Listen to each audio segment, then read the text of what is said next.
O lendário criador de Akira, Katsuhiro Otomo, criou uma obra-prima animada composta por 3 histórias curtas interligadas como uma sequência de memórias. O nome do filme é Memories, lançado em 1995. E hoje vamos falar sobre a segunda parte das memórias, um conto chamado Stink Bomb, ou em português Bomba Fedorenta. É uma história satírica sobre um pesquisador químico que está procurando uma solução para se livrar do resfriado, porém todos ao seu redor acabam morrendo.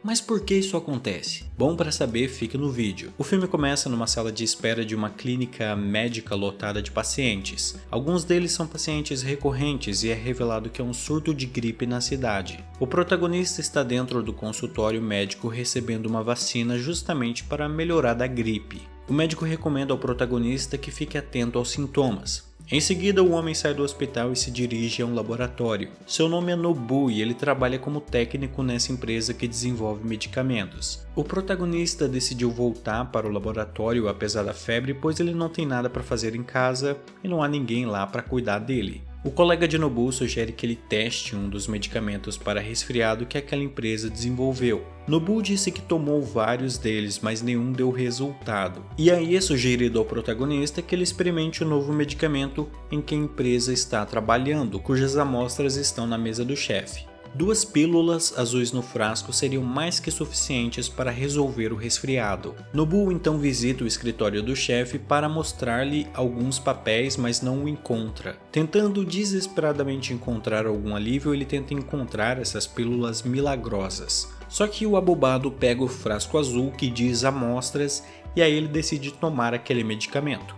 Ou seja, ele acabou trocando as bolas e tomando as pílulas erradas, porque o amigo dele tinha dito: tome as pílulas azuis, e ele, em vez disso, tomou as pílulas vermelhas no frasco azul. O curioso é que tais pílulas são bem importantes, como veremos mais adiante. Ainda assim, elas estavam largadas meio que em qualquer lugar na mesa do chefe. 2 garotas na recepção estão conversando quando sentem um cheiro parecido com perfume pairando no ar. O chefe sai de seu escritório, entra no laboratório e começa a gritar com todo mundo. Ele descobriu que alguém roubou as pílulas vermelhas. O mesmo colega que sugeriu que Nobu tomasse as pílulas acabou dizendo que Nobu entrou no escritório e pegou algumas amostras. Ao ouvir isso, o chefe fica ainda mais furioso e pergunta onde Nobu está. Eles dizem que ele não estava se sentindo bem, então ele foi para a recepção tirar uma soneca. Pouco antes de sair, o chefe revela que aquilo não era um medicamento para a gripe e daí ele corre para a recepção para ver como Nobu está. Enquanto isso, outras pessoas também sentem um cheiro incomum. Nobu acorda após dar uma bela dormida, se sentindo revigorado, e percebe que já é manhã do dia seguinte, mas ninguém o acordou. Ele entra no corredor e encontra uma das garotas dormindo em sua mesa. Exceto que ela não está dormindo, na realidade ela está morta. E não só ela, como todos no laboratório estão mortos. Assustado com a cena, ele chama uma ambulância. Nobu entra no escritório do chefe e descobre que ele também está morto. Parece que o chefe desligou o alarme de risco biológico, mas por que ele faria isso? Nobu liga o alarme e descobre que aconteceu um incidente. Ele acaba sendo conectado a uma videoconferência com algumas pessoas bem importantes que não entendem o que aquele sujeito estava fazendo em frente à tela. Eles estão perguntando por Maida, a pessoa responsável pelo laboratório. Logo, as pessoas do outro lado da linha ficam chocadas ao verem o tal Maida caído no chão. Nobu diz ao homem que todos na instalação estão do mesmo jeito e ele não tem certeza de há quanto tempo a coisa está assim. Ninguém apareceu mesmo depois de ele ter ligado para a polícia e ter pedido uma ambulância. Mas é aí que Goichi Nerazaki, chefe de desenvolvimento de medicamentos, diz ao nosso herói que ele não deveria esperar que a polícia, a ambulância ou qualquer autoridade aparecesse no laboratório, porque o que estava sendo desenvolvido ali era um projeto para o governo ultra secreto. Nobu é requisitado a encontrar documentos e algumas amostras para levá-los até Tóquio.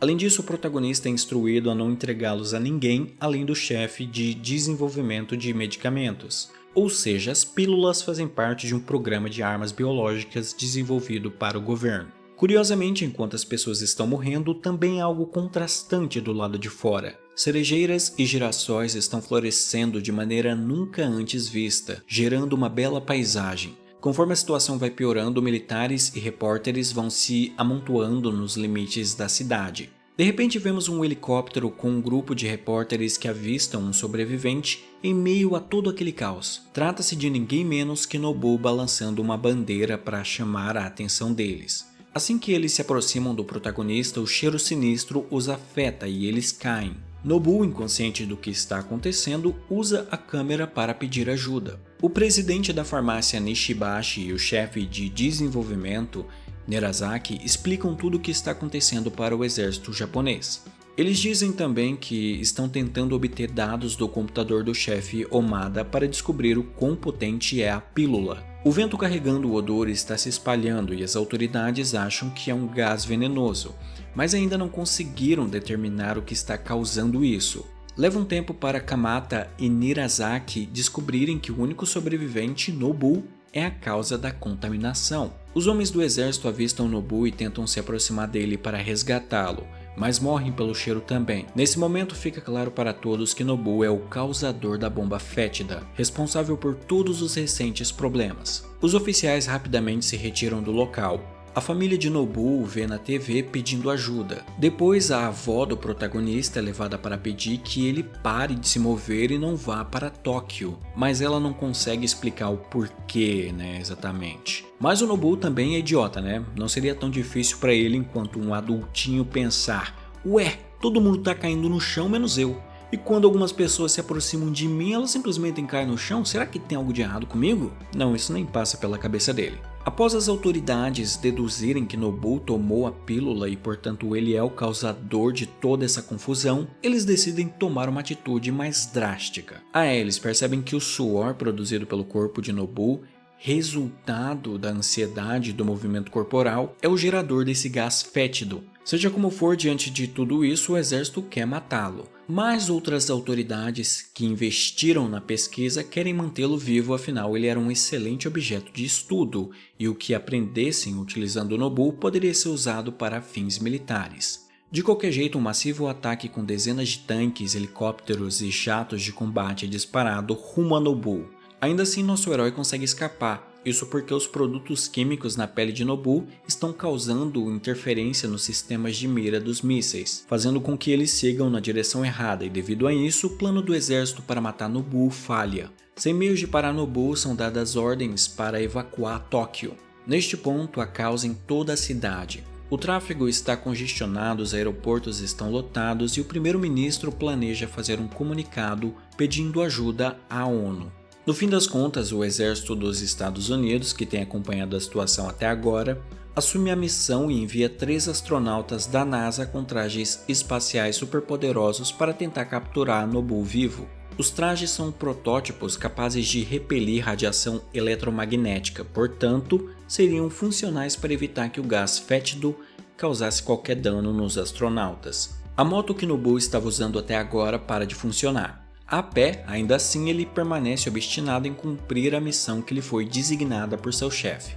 De repente, o exército japonês destrói esta ponte para impedir que Nobu fuja, o que acaba por deixá-lo encurralado em um túnel. Em seguida, é usado dispositivos de repulsão de vento com nitrogênio líquido para tentar congelá-lo. Enquanto isso, os astronautas em seus trajes Hyper Mega Blaster Horsepower Fucking 1000 chegam ao local e tentam se aproximar da bomba fétida. Nobu fica assustado ao ver esses homens, mas ele não tinha para onde correr. Os americanos conseguem colocá-lo com sucesso dentro desse saco de isolamento e o levam de volta à sede militar em Tóquio. Após toda essa confusão, parecia que o pior já tinha passado. De repente, um dos astronautas chegando em Tóquio se aproxima de Nirazaki e lhe entrega a pasta com os documentos e as amostras que ele tinha requisitado a Nobu. Após isso, o astronauta pressiona um botão em seu traje que revela a verdadeira face por baixo do capacete. E trata-se de Nobu. Ele, ainda sem a menor ideia de que estava causando todo esse caos, simplesmente decide tirar o seu traje espacial. Com isso, o gás fétido que estava contido é liberado no ambiente, o que instantaneamente mata todo mundo. Mas aí você pensa: pera, como Nobu entrou no traje e chegou a Tóquio? Aparentemente ele, durante a confusão dentro do túnel, conseguiu pegar um dos trajes dos astronautas e, enfim, se enfiar dentro dele. Do traje, não do astronauta. Provavelmente a pessoa que vimos ser colocada no saco de contenção antes foi um dos astronautas. Ainda assim não fica claro o que aconteceu com os outros 2 americanos ou como raios eles não perceberam Nobu pegando um dos trajes e fingindo ser um deles. Sim, essa parada final não fica muito bem explicada e assim, como eu disse antes, também não faz sentido o Nobu ser tão tapado a ponto de não perceber que o gás estava emanando dele. Outra coisa que eu pensei, os soldados não poderiam usar um megafone para dizer ao Nobu que ele estava matando as pessoas, ou sei lá, arrumar um jeito de deixar escrito em algum lugar bem grande: Nobu, pare de se mover, você está emanando esse gás que está matando as pessoas. Tenho certeza que daria para fazer algo. Me diga aí nos comentários o que vocês acharam dessa maluquice. No mais, esse é apenas um dos contos que o filme Memories traz, então se vocês quiserem ver os outros, basta pedir que eu trago mais para vocês, beleza? Também não se esqueça de deixar aquele like e se inscrever no canal. No mais é isso por este vídeo, nos vemos no próximo e tchau!